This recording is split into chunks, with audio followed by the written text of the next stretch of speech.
সংবাদ শুনলেন। রয়েছেন বাংলাদেশ বেতার রাজশাহী কেন্দ্রের সাথে। এখন শুনবেন স্থানীয় বাংলা সংবাদ।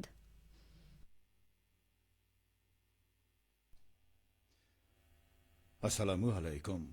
বাংলাদেশ বেতার রাজশাহী স্থানীয় সংবাদ পড়ছি মাহমুদ শওকত। ভারতসহ পার্শ্ববর্তী কয়েকটি দেশে করোনা ভাইরাসের নতুন ধরনের সংক্রমণ বেড়ে যাওয়ায় এবং অন্যান্য দেশে ভাইরাসের এই ধরনটি ছড়িয়ে পড়ার আশঙ্কায় নতুন সতর্কতা জারি করেছে স্বাস্থ্য অধিদপ্তর। জরুরি প্রয়োজন ছাড়া ভারত এবং ভাইরাস ছড়ানো অন্যান্য দেশে ভ্রমণ থেকে বিরত থাকার পাশাপাশি ঝুঁকি মোকাবেলায় সব স্থল ও বিমানবন্দরে হেলথ স্ক্রিনিং ও নজরদারি বাড়াতে বলা হয়েছে। গতকাল স্বাস্থ্য অধিদপ্তরের সংক্রামক রোগ নিয়ন্ত্রণ শাখার পরিচালক অধ্যাপক ডাক্তার হালিমুর রশিদের স্বাক্ষরে এসব নির্দেশনা দেয়া হয়। সেখানে বলা হয়, পার্শ্ববর্তী বিভিন্ন দেশে করোনা ভাইরাসের নতুন সাব ভ্যারিয়েন্টের সংক্রমণ বৃদ্ধি পাচ্ছে। আন্তর্জাতিক ভ্রমণকারীদের মাধ্যমে বাংলাদেশে এর সম্ভাব্য সংক্রমণ প্রতিরোধে বাংলাদেশ থেকে ভারত এবং অন্যান্য সংক্রামক দেশে ভ্রমণকারী নাগরিকদের জন্য দেশের সকল স্থল নৌ বিমানবন্দরের আইএইচআর ডেস্কে নজরদারি জোরদার করতে হবে। পাশাপাশি ঝুঁকি মোকাবেলায় কিছু কার্যক্রম নিতে হবে। স্বাস্থ্য অধিদপ্তরের দেয়া সংক্রমণ প্রতিরোধে নির্দেশনা হল, প্রয়োজন মতো সাবান দিয়ে হাত ধুতে হবে, নাক মুখ ঢাকার জন্য মাস্ক ব্যবহার করতে হবে, আক্রান্ত ব্যক্তি হতে কমপক্ষে ৩ ফুট দূরে থাকতে হবে, অপরিষ্কার হাতে চোখ, নাক ও মুখ স্পর্শ করা যাবে না, হাঁচি কাশির সময় বাহু, টিস্যু, কাপড় দিয়ে নাক মুখ ঢেকে রাখতে হবে। শিশুদের পদচারণায় আবারও প্রাণ ফিরে পেয়েছে রাজশাহীর শহীদ জিয়া শিশু পার্ক। এই নিয়ে শুনুন আমাদের রাজশাহী জেলা সংবাদদাতার প্রতিবেদন। দীর্ঘ ১৫ বছর পর আবারও যেন প্রাণ ফিরে পেয়েছে শিশুদের চিত্ত বিনোদনের প্রধান আকর্ষণ শহীদ জিয়া শিশু পার্ক। আমাদের দেশটা স্বপ্নপুরী, সাথী মোদের ফুলপুরি, ফুলপুরি লালপুরি। এই পার্কে mini rail car, monorail sky bike, from ride, octopus, super swing, bumper boat, kiddie ride সহ ১৯টি আইটেমের অন্তত ৭০টি গেমস প্লে রয়েছে শিশুদের জন্য। আমি আমার ফুপা, আমার ভাইজান আর আম্মু আর আপু আর আপমনের ফুপমা। আমি এটাকে অনেক কয়বারই আসছি ছোটকালে, মাঝে মধ্যে আসা হয়, আসলে অনেক ভালো লাগে। অনেকদিন পর ফ্যামিলি ঘুরে আসছি বেড়াতে, পরিবেশটা অনেক সুন্দর এবং ভালোই লাগছে।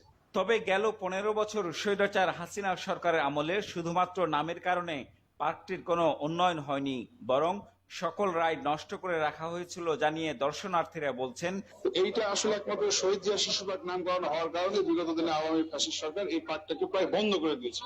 ১৫ আগস্টের পরে পুনরায় আবার এটা প্রাণ জীবিত একটা অবস্থায় ফিরে আসছে। পার্কটির ম্যানেজার শাকিলুর রহমান জানান, অন্তর্বর্তী সরকার দায়িত্ব গ্রহণের পর তারা সিটি কর্পোরেশনের কাছ থেকে লিজ নিয়ে পরিচালনা করছেন। আমরা পার্কটাকে নেওয়ার পরে প্রায় সকল অকাজও এই শিশু পার্কের সকল খেলনাগুলোকে আমরা নিজ দায়িত্বে এগুলোকে আমরা ঠিক করেছি। এর আগে ২০০৫ সালে বিএনপি জামাত জোট সরকারের আমলে শহীদ জিয়া শিশু পার্কটির ভিত্তিপ্রস্তর স্থাপন করা হয় আর উদ্বোধন করা হয় ২০০৬ সালের ২৫ ফেব্রুয়ারি। এখানে অসৎ পথে কেউ চলে না। জিয়াউল গনি সেলিম, জেলার সংবাদদাতা, বাংলাদেশ বেতার, রাজশাহী। পরিবারের সাথে ঈদ উদযাপন শেষে উত্তরাঞ্চল থেকে রাজধানীতে ফিরতে শুরু করেছেন মানুষ। সিরাজগঞ্জের মহাসড়কে ও বাস স্ট্যান্ডগুলোতে যানবাহনের জন্য অপেক্ষা করছেন রাজধানীমুখী মানুষেরা। আজ সকাল থেকে চিত্র দেখা যায়। হাটিকুমরুল হাইওয়ে থানার অফিসার ইনচার্জ আব্দুর রৌফ বলেন, পরিবারের সাথে ঈদুল আজহা উদযাপন শেষে সকাল থেকেই ঢাকায় ফিরতে শুরু করেছেন কর্মজীবীরা। সিরাজগঞ্জের যমুনা সেতু পশ্চিম সংযোগ মহাসড়কে ঢাকামুখী যানবাহনের পরিমাণ বৃদ্ধি পাচ্ছে। এখন মূলত বেসরকারি চাকরিজীবীরা রাজধানীতে ফিরছেন। সিরাজগঞ্জের বিভিন্ন বাস স্ট্যান্ড সহ মহাসড়কের হাটিকুমরুল গোলচত্বর ও কড্ডায় যানবাহনের জন্য ভিড় করছেন ঢাকামুখী মানুষেরা। ঈদের ছুটি শেষ হওয়ার সাথে সাথে ঢাকামুখী মানুষ ও যানবাহনের চাপ আরও বাড়বে। তিনি আরও বলেন, ঢাকামুখী যাত্রীদের নিকট থেকে অতিরিক্ত ভাড়া আদায় রোধে ও নিরাপত্তা নিশ্চিতে দায়িত্ব পালন করছে হাইওয়ে পুলিশ সদস্যরা।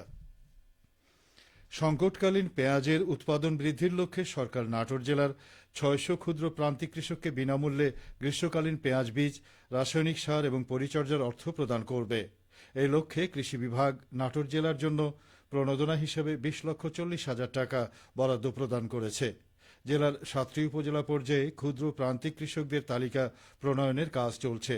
কর্মসূচির আওতায় রয়েছে প্রত্যেক কৃষকের 1 বিঘা করে জমিতে গ্রীষ্মকালীন পেঁয়াজ চাষে 1 কেজি করে বীজ, 10 কেজি করে ডিএপি ও এমওপি সার এবং পরিচর্যার অর্থ প্রদান করা হবে।